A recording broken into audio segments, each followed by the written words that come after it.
Welcome to this week's podcast episode. I have brought on Kevin Crenshaw. Kevin, welcome. What's up? I'm so glad to have you. So you are kind of the relationship expert, or what do you call yourself?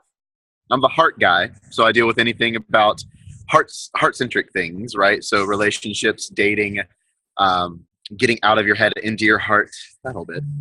So before we jump in all that, where do you live and what do you do? So I've actually been nomadic this entire year, traveling the world from a suitcase, all over the world, and I am getting a home base from when we're recording this weekend, so I'm super excited about that, in Santa Monica, California. And I'm a relationship coach, so I help people that are in couples that are struggling maybe to like reignite the flame, or maybe the relationship is going south and they want to pick it back up and they know it's right, but for some whatever reason it's not working in the moment. I also help singles find the one. So work on yourself to become the one so you can attract the one into your life.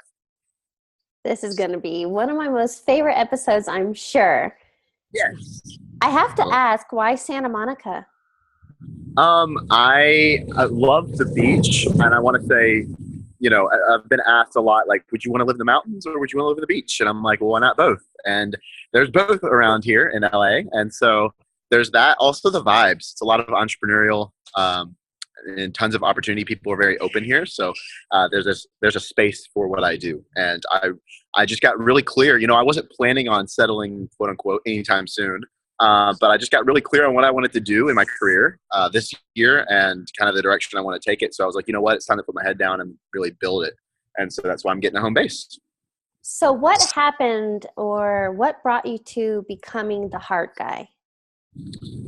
So that's an interesting story. 6 years ago, my ex-fiance cheated on me and dumped me, and it completely blindsided me.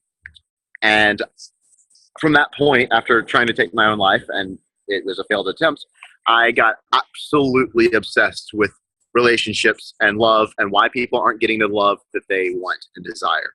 And I was reading books, going to seminars, doing all this stuff for the past 6 years, again, kind of on the DL. It was more research for me, honestly.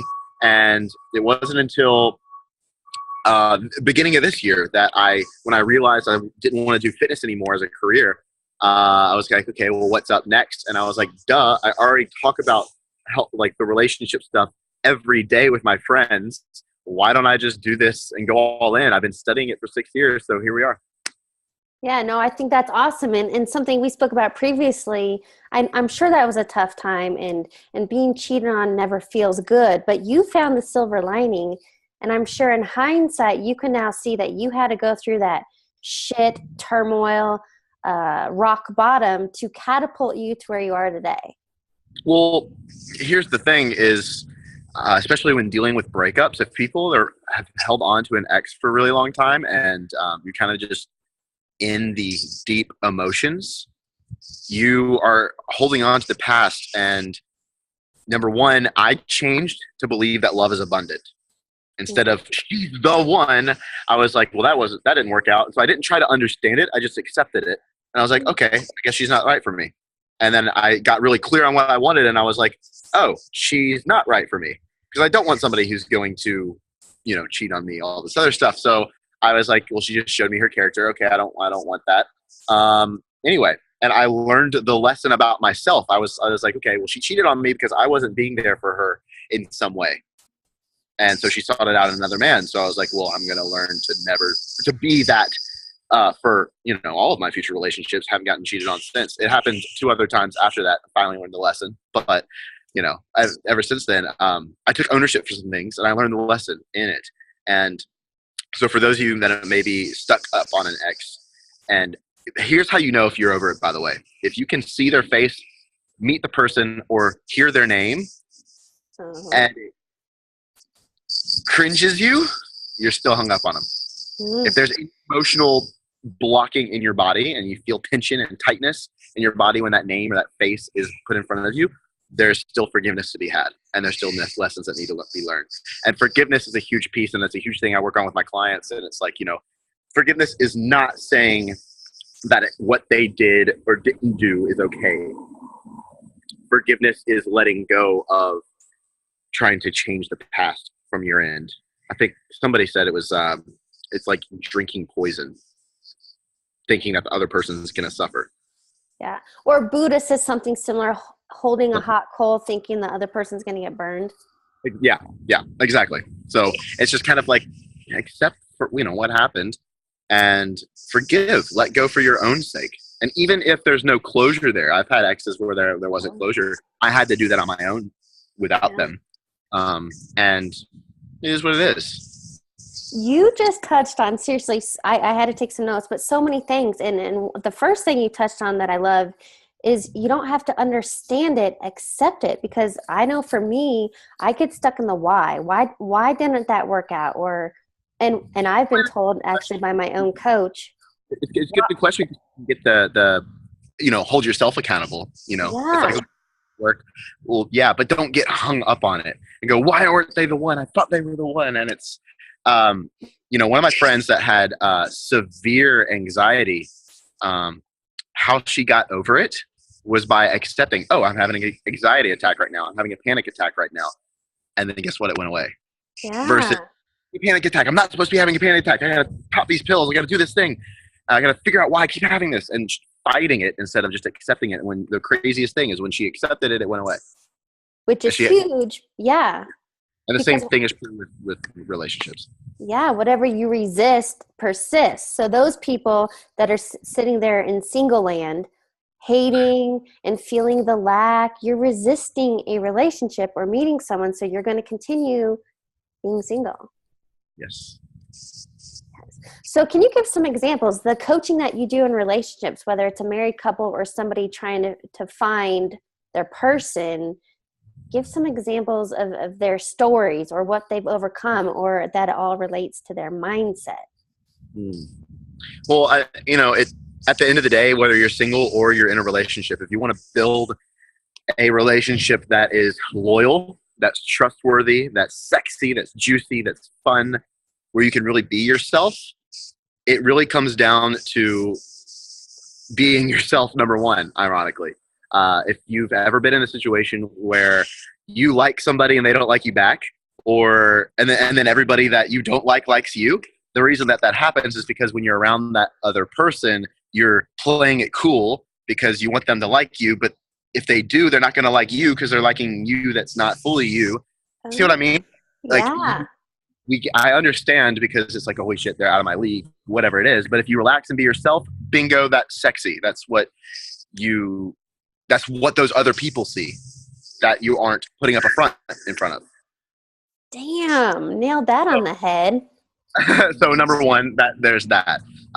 Then you've got to really, speaking of acceptance, you got to accept yourself. So how to accept and love yourself? Well, to be yourself, I should say. Be yourself and accept yourself. Because you can be yourself around certain people, or you can accept yourself and be yourself 100% of the time. Yeah. That happens. Number one, knowing yourself. Knowing your likes, knowing your dislikes, and just spending time with you, not outward pursuing goals all the time and helping other people all the time, but filling up your own cup. So knowing yourself, forgiving yourself. Everybody has a past, and you holding on to some sad story about, in my case, I got picked on and bullied and I've been cheated on, and I've had people like do ungodly things that I'm not going to talk about. It's, I could blame, or I could say, oh, that was my past. It made me know who I am today. Yeah. And forgive. And I forgave myself for not doing things, for allowing things, for whatever. I have new awareness, and I move on, and it never happens again. Yeah. And so it's about realizing that life is happening for you, not to you. And then from that, knowing yourself and forgiving yourself, you can then love yourself. And that is full acceptance of the good, the bad, quote unquote, the ugly, your light side and your dark side. There's so much focus in 2018 on the light, and I am trying to put more of a focus on the dark as well, because there is no light without darkness, and that's super important. So that usually comes out for most people during sex, but you have a dark side. A lot of people's drive and ambition comes from their pain. And when you can kind of just accept that that's what it is, then you can stop putting up a front of being bubbly and awesome all the time and be like, you know what? I feel like shit right now. that's just how it's going to be, because you're accepting and you're feeling through life instead of trying to put up a front. Like being a light and being spiritual isn't about always having it together. Right. And so that's super important too. Anyway, so once you're all that stuff, then you can really love yourself and you can be yourself in your full expression from that place, when you can then understand and get clear on what you want in a relationship. How do you want to show up? Who do you want that person to be? What are their morals and values? You know, what do you not want? What are you never again going to tolerate in your life when it comes to relationships and love? Writing it down, because if you ask vague questions, you're going to get vague answers and you're going to get a vague relationship, and it's just going to be vague and kind of there. If you get really clear, the universe gives you what you ask of it. And the universe supports life. And if you can then go into a relationship knowing, I'm here to give to this person, not to get anything. And both people, it takes two to tango, right? So both people coming to a relationship from that spot, magic will happen. And that's what most of us want to experience when it comes to our ultimate relationships. You are totally speaking my language. And something I think you may have mentioned is how important it is to get clear and be authentic, but also it's to feel the feelings of already having it. Mm-hmm. But now that we're entering cuffing season, right? And for those that don't know, it's simply like, this is kind of the snuggle season. It's time to wrap up with somebody, right? What do you have to say about those dating apps or online dating that feel like a dead end every time? I know quite a few of my friends that have met their significant other on dating apps. Yeah. And they're married, right? And they're passionately married. So I know that they work. It's another form of communication. That's all it is. And you know what? I haven't even understood this until just now. It just came to me.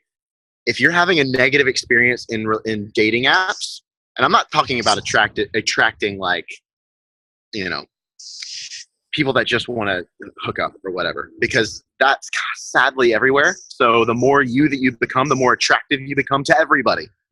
But if all you're attracting is uncommitted people, that's also saying something as well. So if that's your experience with online dating, I would say don't bucket it with just online dating.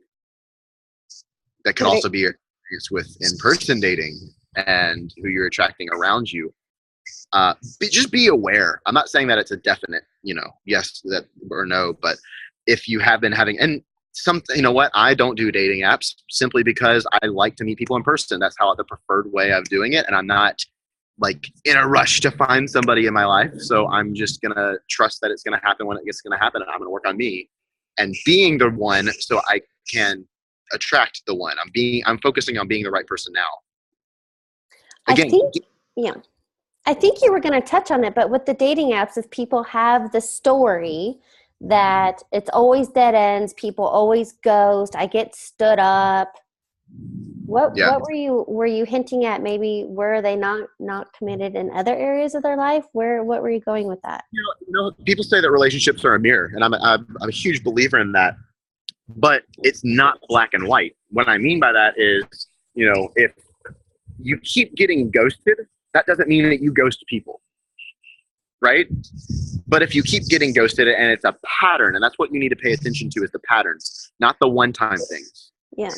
But if it's a pattern, then recognize and go, okay, well, what am I attracting? So that if you have a cycle of attracting a certain type of person into your life, I actually just did a free course on this yesterday, how to break that cycle and attract higher caliber people, if that's what you want to experience. And it really comes down to clarity and your energetic frequency. If you're not spiritual, you can say it as vibes, okay? So I'm going to use vibes, but for you spiritual people out there that are like me, we're going to talk energetic frequency is what I mean. If you are super clear on what you want and who you need to become in order to attract that person, then your focus is then on, okay, I know my quote unquote target, like what my goal here is, and I know who I have to become, then just work on you and be on the lookout for that person, right? And if you have mad chemistry with somebody, then you can spot out those red flags of what you said you never want to experience. And from the beginning, they stick out like sore thumbs, but we're so often blinded by love that we don't see it. So how you see it is writing it down and saying, I don't want to be treated this way. I don't want to, whatever, like this. And if there are a bunch of big things, narrow it down a little bit and go, okay, in the past, it started showing up when they did these little things. And you can almost reverse engineer it and go, okay, well, if they do these little things like never holding the door, this is, I don't know, off the top of my head, it's probably bullshit, but like never opening the door for me, then that means they don't really respect me. I don't know, right? And that would then lead to abuse down the road in a weird way, but right, getting super, again, that probably didn't even make sense, but getting super clear on it to get the little things. So even if you have mad chemistry with somebody, you can know from the get that they're not right for you, or that they are right for you because you see the qualities of them. And when you're vibing, again, knowing what I want, you're going to make a list that's like, Kevin, is that too picky? No, you're having high standards. That's sexy. So knowing what you want, and then who you need to become, I guarantee it, 1,000% of the time is going to be more of yourself without all your fears and insecurities. It's not changing you. So it's not, oh, I need to shift so somebody that can love, like, what about somebody loving me for me? Well, yeah, cool. We'll be you. So becoming that, and that who you need to become, again, is a full expression of yourself. Then you're vibing at a higher frequency and you're going to attract more people, but also the right person, which is why you need to have that understanding of what you're looking for and what you're not, so you can kind of shift through all of it faster. Question, because I think what you were saying in your example is if you have a list of qualities that you want, and let's say he doesn't hold open the door for you, maybe as a woman that just makes you feel safe, or it's chivalrous. So if he's not opening the door and that's something that you really like in a partner, those thoughtful gestures, then maybe that's not the guy for you. Or maybe it's bringing up his attention in a non-nagging way, and you're like, oh, I never thought of that. Yeah, so that's effective communication of saying, you know what, I really appreciate it when you do that. It makes me feel safe, or it makes me feel whatever. And effectively communicating, not nitpicking, not micromanaging. And no man likes that. Men want freedom more than anything in the world. So if you micromanage, he's either going to stay and die inside, and you're going to resent him as a man, and then you're going to pop into your masculine to try to do everything he's not doing. Yeah. Or he can leave. Oh, gosh. Yeah. So how you not might.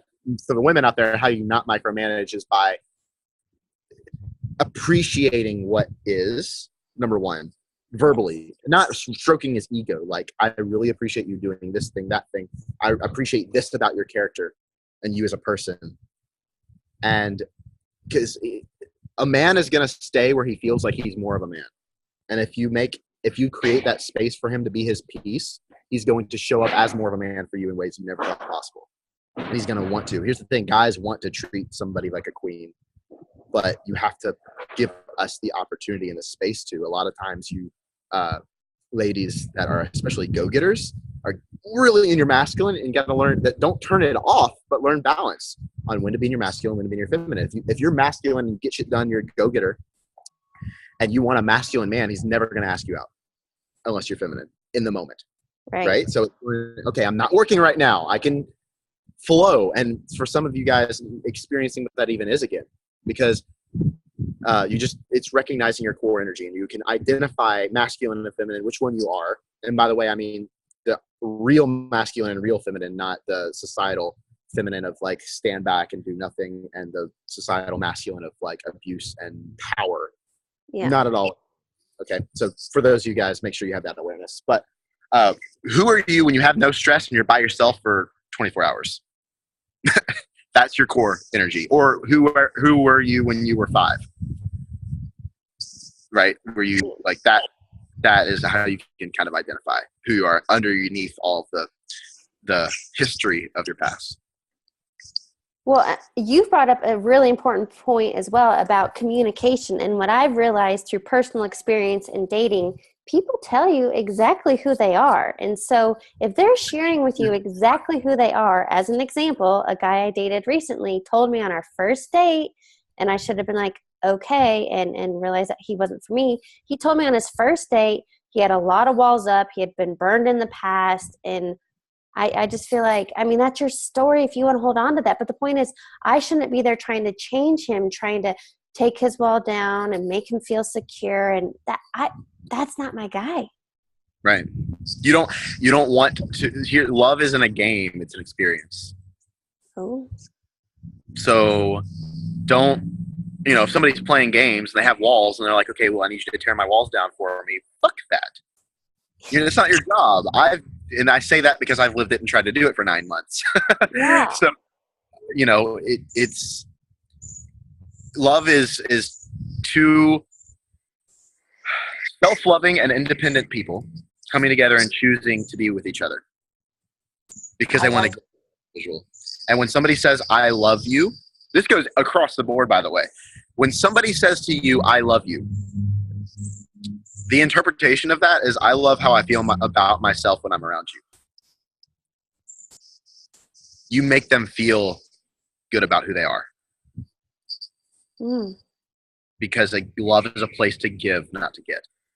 Yes, I'd never heard that definition before. I like going back to what you were saying with communication. It is effective communication is super important because men and women's brains think completely different. We are not the same with different plumbing. We are extremely different in how we think. And so it's appreciation for the opposite sex and honoring and respecting them is what's going to then get you to learn their language, right? If you know English and you don't know Chinese, but the person you fall in love with speaks Chinese and you don't want to speak their language and they don't want to learn English, it's like, what?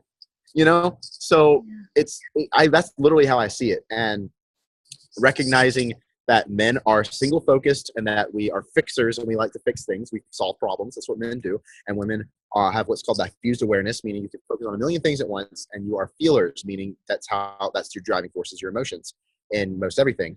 And it's not good or bad. It's not one is better than the other. It's literally black and white. They're equal, but opposite. Yeah. And so it's just recognizing that and coming to situations and communicating in their language. So I'm going to give you really fast a few tips on that. Ladies, again, it's not stroking ego, but complimenting him and making him feel that he is more of a man when he's around you, instead of emasculating him and nitpicking at him and micromanaging and fixing him and trying to coach him into his potential. I want to side note again, sorry, I'm all over the place, but don't fall in love with somebody for their potential, because everybody has unlimited potential. Fall in love for who they are right now as a person. Do they have the qualities of somebody who's going to reach their potential? It's not what they have, it's who they are that you need to fall in love with. So recognize those qualities. But honor is, holding that space for him is super important. Another thing for men is that men need sex more than women, and recognizing that the way men operate, that's what's the saying? It was like something like men. That's how men get love, but that's how women. Something. I don't even know it. Do you know it? No. I'm trying. Okay. Anyway, men do need sex more than women, and that we're more physical, and that's just how we experience differently. So obviously, effective communication around it. And if you're not in the mood, not communicating that, but recognizing that it is a primal need of his as a man. And again, relationships are a place to give, not to get. So recognizing that, have you guys had sex recently? And recognizing that is going to help, that act in and of itself, I guarantee you, is going to help him show up as more of a man for you in other areas. It's not just sex. Right. But I think on that note, because I can hear the women screaming in the background saying, but women have needs too. And I think we're much more, we want the intimacy. So give us the 5 minutes of snuggling and we'll give you the sex. So that goes into sex coaching, which, guys listening, foreplay is huge. Don't skip it. Don't just do what you know how to do. Like, women need to energetically, if you know chakras, I'm going to dive into and geek out on this stuff for a second. Men finish faster because the bullet's closer to the end of the barrel. Your energy from a man starts in your sacral chakra, and that's how it is released in sex. For women, it starts in their heart and has to travel down to your sacral chakra. So again, the feeling that needs to happen. So make sure that, guys, you're doing that. But like you were saying, women have needs too. So again, for the men out there, yes, it is, having connection is super important. They need to feel safe, is what you're getting at, before you can just obviously throw yourself to somebody. It's not what I'm saying to do at all, by the way. you need to feel safe. So guys, create that environment for them so they know that they can be safe around you. And that is saying it verbally. That is being a gentleman and doing those polite things like holding the door and all that respect. Just little things make the biggest difference. And it's proving to her that it's the thought of buying flowers, not the actual flowers, showing that you care about her. Women also want to feel seen, and as in the most important person in the world to you, gentlemen. Your presence as a man, we have what's called single focus, like I just said. So you focus on one thing at a time. And if you can focus on her at certain moments, because obviously you can't 100% of the time, you're out there, doing your mission.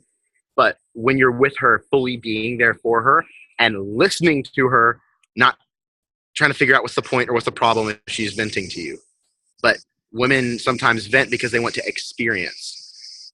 They don't want to be fixed. And so then, ladies, if you do want solutions to things, communicate that. Hey, I would love for you to help me out with this and give me a solution. Or I would love for you to just listen to me. I need a vent. Before you just vomit on him. Because then he's confused and like, okay, well, do I need to remember all this stuff she's telling me? Like, what's the point? What's the problem? That's what goes through me. So guys, sometimes she just wants to experience, dude. Like, let her be there for her. It's not what do I need to do. Be present for her. Period. End of story. That's it. And she will. I think what you're saying is sometimes women just like to express and be heard if the man would just listen. Yes. And again, showing her your presence is what's going to allow that. Yeah. And then again, understood is another thing. And all the guys just out there went, what? I'm supposed to understand women? I mean, understand feelings.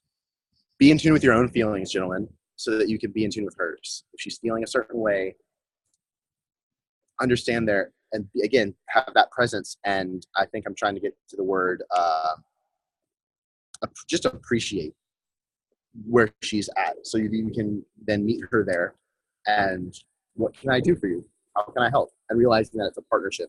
I have a whole training on like the 7 phases. I'm trying to come up with the language of it. The 7 phases of a relationship.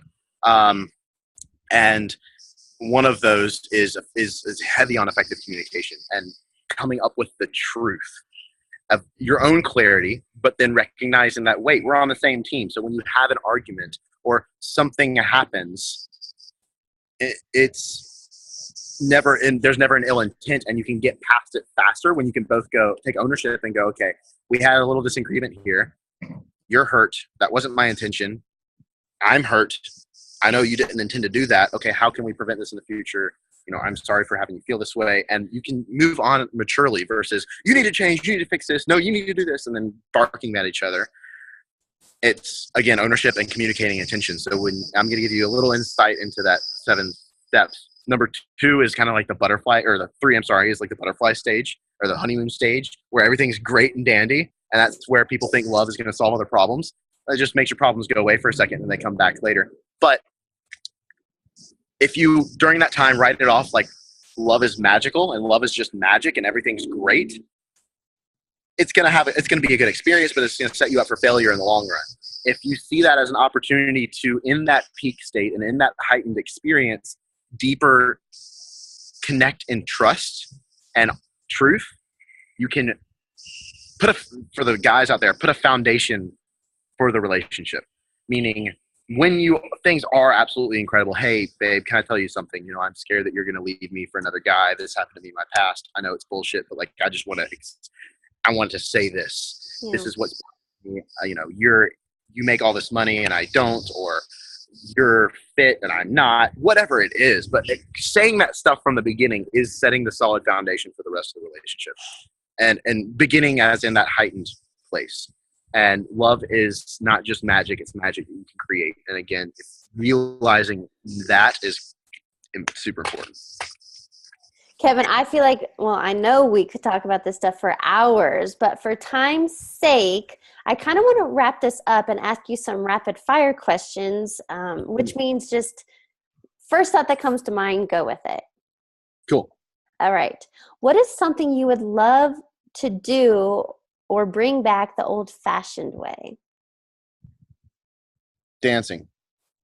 Oh, what do you mean? Just out on the dance floor?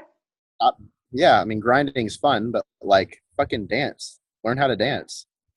Ballroom, is that what you mean? Anything. I mean, yeah, whatever. Okay, Like, dancing. if you go out to clubs now, it's just a bunch of people grinding on each other. Like, that's fun, cool, but like, learn how to dance, dude. All right. And dancing is such a form of expression. So, yeah, I love that. How do you start your day? My alarm goes off. I turn it off. Now, again, I've been nomadic this past year, so it hasn't been every day. Uh, it's only the days where I have an Airbnb to myself. But I turn my alarm off. I hop out of bed, get in the shower, blasting music. I get out of the shower, and then I'm still blasting music, and I do these incantations or these. I go on a rant for about 5 minutes of just expressing who I am as a person, the problems that are in front of me, what I'm solving in the world, like all those positive, and I put it in my body that the purpose of my life is to be soulfully loving and to fully enjoy the beauty in the moment. I repeat question after question is what would love do? What would love do? In this situation, what would love do? You know, I'm having struggles right here in this relationship in my life. Okay, what will love do? Oh, I need to call them today. I need to tell them this. And I'm talking literally to myself from my higher self. I do that for like 5 minutes. Again, if I'm the only person in the place, and then I do some breathing exercises and I do a deep meditation for 5 minutes. That's feels like an hour. And then right after that, I usually get up and go to the gym and I make a post, serve the world, and give some content. And then that's my morning. It's amazing. What is a quote or motto you live by? Ooh. My favorite quote recently is how you do one thing is how you do anything. I have that written down. It's in front of my desk on the wall so I can see that. But I also wrote down recently myself, be and give. It's not about what you do. It's about who you are as a person that controls your actions. So if you want to change your actions, change how you're showing up, your way of being, and remember to give and not take. Because you give more, you end up receiving more, actually. It's how the world works. Yes. And final question for you. What is a book you highly recommend or are currently reading? On this topic, First Steps, it's an audiobook because it's a recording of a seminar. Allison Armstrong, In Sync with the Opposite Sex. That's going to help you with effective communication on what we all just talked about. So that is a really good foundation piece. Awesome. Kevin, I love what you're doing. You are so passionate and on fire. You are clearly in the right realm. Thank you. I appreciate that. Thank you so much for joining me. Yes, thank you. And thank you for everybody listening.